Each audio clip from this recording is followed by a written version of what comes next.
O objetivo desta playlist é explicar como eu construí o robô Balbot.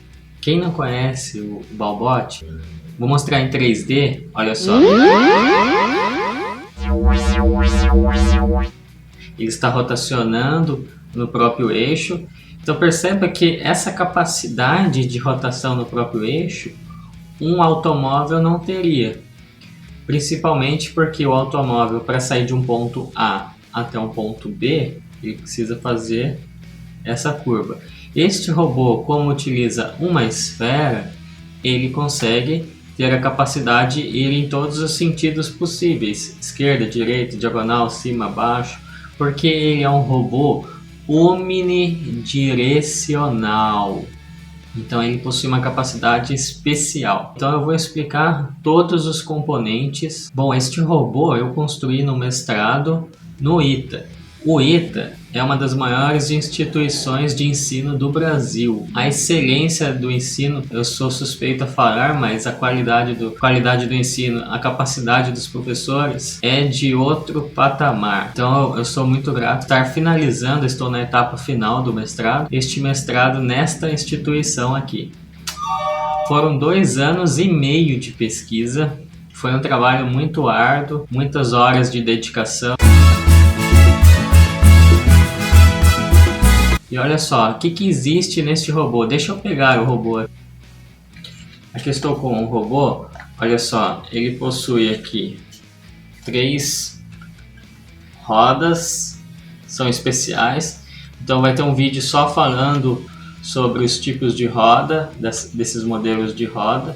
Então vai ter um vídeo especificando como que foi feito, como que foi projetado e feita essa roda mais para frente. Então temos muito conteúdo. E aqui foi feita toda a estrutura em ABS na impressora 3D. Vamos começar pelos componentes. E em cada componente, em vídeos futuros eu vou aprofundar, vídeo a vídeo, explicando passo a passo de toda a evolução da construção e implementação dos algoritmos, dos softwares e desenvolvimento até do aplicativo que roda no celular. Primeiro, temos o coração do robô. Ou seja, a CPU, temos um microcontrolador, é o Atmega, está na placa do Arduino, temos um Atmega, e eu utilizei qual Arduino? Eu utilizei o Arduino Mega. Quantidade de pinos. O Arduino então é como se fosse um mini computadorzinho. Este programa que eu escrevi no Arduino tem 1603 linhas. Bom, depois o Arduino ele precisa acionar os atuadores. Eu utilizei 3 motores de passo. Bom, o atuador, qual que é o principal objetivo do atuador? É corrigir de modo que eu atinja o meu set point. Por exemplo, vamos lá, eu tenho isso aqui. Eu preciso que o robô fique equilibrado, ele não pode cair. Então, se ele está inclinando, o atuador é responsável por corrigir até que ele volte ao centro. Então o meu set point é sempre essa posição aqui. Eu posso considerar aqui que é 0 graus, aqui é 45, aqui é 90.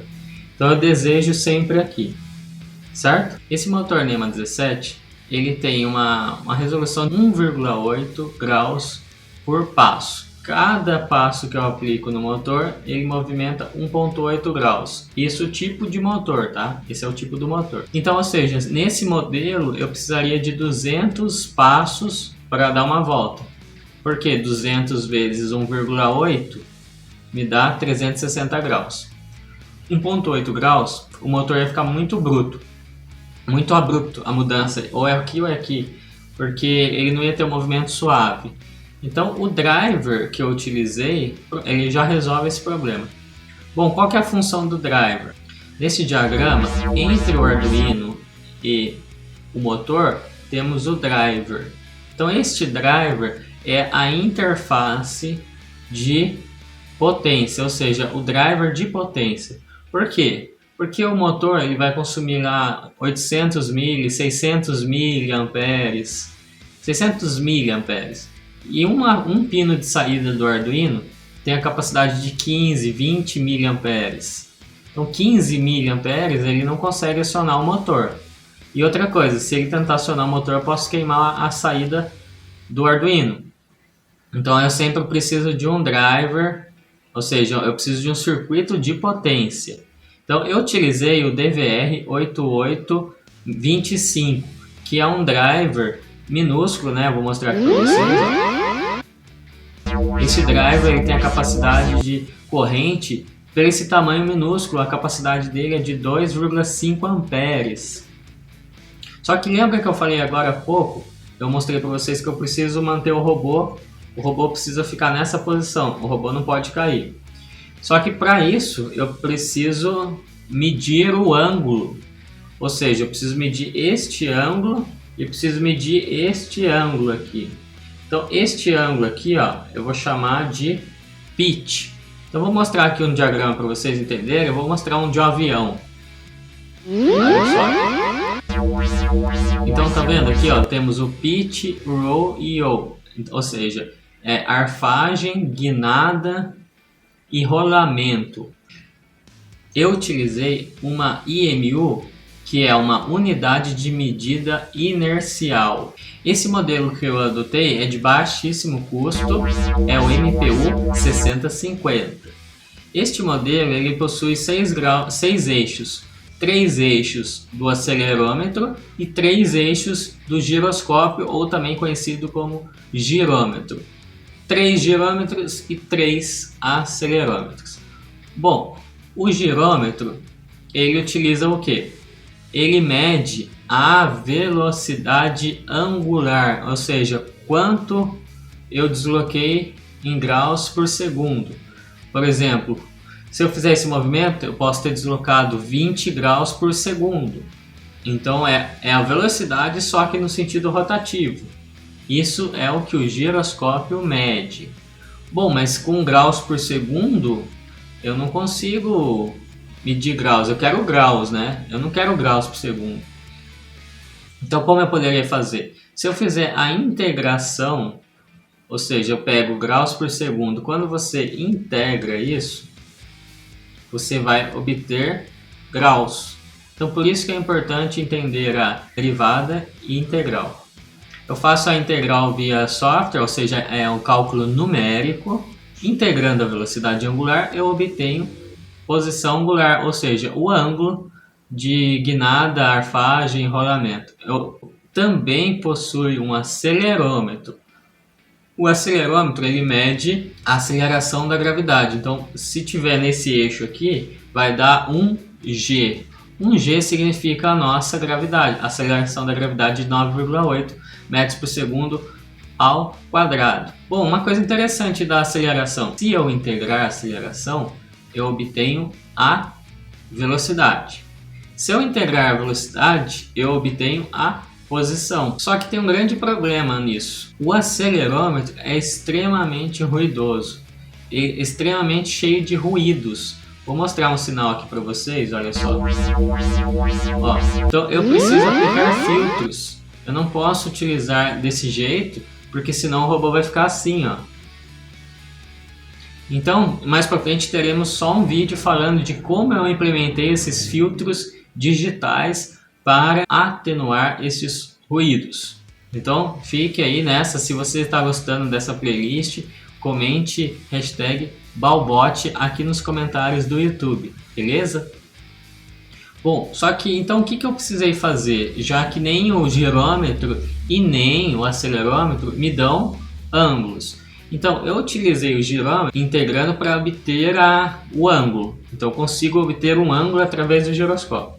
E também utilizei funções trigonométricas para obter a posição angular, ou seja, o ângulo, utilizando o acelerômetro. Isso eu também vou falar no vídeo futuro quando eu falar só sobre a IMU. Então dessa forma eu tenho o ângulo pelo acelerômetro, que já tem muito ruído, e tenho o ângulo do girômetro, que às vezes ele vai subindo um pouco, porque de tanto você integrar, você vai acumulando erros. A integral é como se estivesse somando, né? Somando. Então se eu somar um erro mínimo, uma hora esse erro vai ficar cada vez maior. Então isso é um problema de integrar, né? É um pequeno problema que existe. Agora, qual foi a solução então? A solução foi juntar os dois ângulos do girômetro e do acelerômetro, fazer uma fusão sensorial através de um filtro complementar. Este filtro complementar é muito simples de implementar, muito fácil, e eu vou mostrar para vocês. Através desse filtro eu obtive uma estimativa de ângulo muito boa. Ficou ótimo. Vou mostrar aqui os resultados para vocês. Ó. Vou colocar um gráfico aqui. Esses foram os resultados que eu obtive. Olha só. Aqui em vermelho eu tenho o valor do ângulo que eu obtive pelo acelerômetro. Olha como tem o ruído, percebe? Em preto eu tenho o valor do ângulo também. Aqui no ângulo de pitch, que seria a arfagem, o pitch, tá? Este ângulo foi obtido pelo girômetro. Você percebe que ele está levemente deslocado para cima. Isso é chamado de bias. Esse bias é um deslocamento. Ele não parte do zero, ele parte um pouquinho acima. Bom, então temos um problema do bias, que está um pouquinho acima, e temos um problema do ruído. Então temos, um está mais ou menos, o outro também está meio ruim. Agora, se eu juntar os dois através do filtro complementar, que utiliza um passa baixa e um passa alta, eu obtive esse resultado aqui, que está em azul. Olha como o resultado em azul ficou muito bom. Ficou sem ruído, ficou partindo ali do zero, certo? Então ficou muito bom. Isso foi o resultado do filtro. Beleza? Isso são os dados da IMU. Eu também utilizei uma bússola digital. Por que eu coloquei uma bússola? Porque, olha só, eu vou mostrar aqui para vocês. Ó, se o robô ele tem essa capacidade de guinada, ou seja, rotação no próprio eixo Z, imagina que esse robô fique rodando. Se eu for fazer uma movimentação para frente, esquerda, direita, volta, o que vai acontecer? Ele vai acontecer isso aqui, olha só. Percebe? Ele vai andar meio que rodando. Algumas situações isso não é um problema. Mas e se, por exemplo, eu fosse transportar uma carga e essa carga tem que ficar apontando para o norte ali? Se ela começar a virar muito a carga, eu posso balançar os objetos dentro de uma caixa. Então eu quero sempre manter ele apontando assim, como se eu fosse levar um objeto desse jeito aqui. Então, para isso, eu preciso saber aonde que é o norte, aonde que é uma referência. Eu utilizei o HMC 5883, este modelo aqui. Ela tem uma comunicação chamada I2C. É um protocolo de comunicação com apenas 2 fios.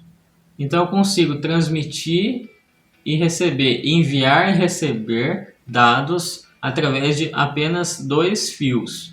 Esse protocolo também é utilizado na MU. Então, o que ficou interessante? Que com apenas 2 fios eu comunico os 2 dispositivos. Então virou um barramento, olha só, um barramento com 2 fios que distribui para 2 componentes. Então quando o Arduino precisar comunicar com tal componente, ele acessa o endereço daquele componente. Esse é um protocolo que eu envio o endereço do dispositivo e só ele recebe. O outro fica tipo em stand-by. Então somente um comunica por vez, mas dessa forma eu consigo ter vários dispositivos através desse barramento de 2 fios. O que mais eu adicionei? Eu adicionei um módulo Bluetooth. Por que eu preciso do módulo Bluetooth? Porque se eu quiser acionar remotamente ou controlar através de um celular, eu utilizei o Bluetooth. E uma segunda função seria, quando eu implementei a navegação autônoma. Olha que interessante. A navegação autônoma, eu defini pontos no ambiente. Então vou mostrar aqui um mapa para vocês. Olha só como está. Então neste ambiente, a câmera em cima de um pedestal que filma o terreno. E em cima do robô vocês percebem que tem um marcador colorido em cima. Então eu utilizo visão computacional para detectar, estimar a posição dele. Estimando a posição, eu posso enviar através de Bluetooth se ele vai andar para a esquerda, se ele vai andar para a direita. Isso através de um software em um computador. Então eu fiz 2 modos e o modo de navegação autônoma, que utiliza um software rodando no Windows. E o último modo ainda que temos implementado é o modo de rastreamento de objetos. Este modo, o robô ele opera como? Eu coloquei uma câmera, em vez de colocar a câmera no ambiente, eu tive a ideia do seguinte: vou utilizar o meu celular mesmo e vou colocar ele em cima do robô. A ideia é que a câmera está comunicando com o computador. Isso eu vou mostrar para vocês como eu fiz também. Através do Wi-Fi.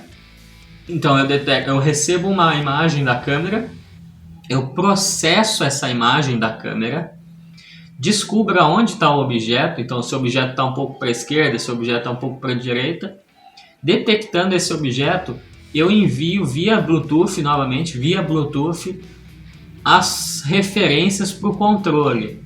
Então o controle ele vai corrigir, rotacionando no sentido horário e no sentido anti-horário. Dessa forma ele volta a centralizar o objeto sempre no centro da câmera. Então neste caso, o set point que eu desejo é que o objeto fique sempre ao centro da imagem. Percebe? Todo tipo de controle precisa de uma referência. Seja referência de ângulo, que no caso lá seja referência de posição, seja referência de temperatura, no caso de um forno, seja referência de vazão, pressão, qualquer grandeza, você vai colocar um valor que você deseja. Esse valor desejado é chamado de set point.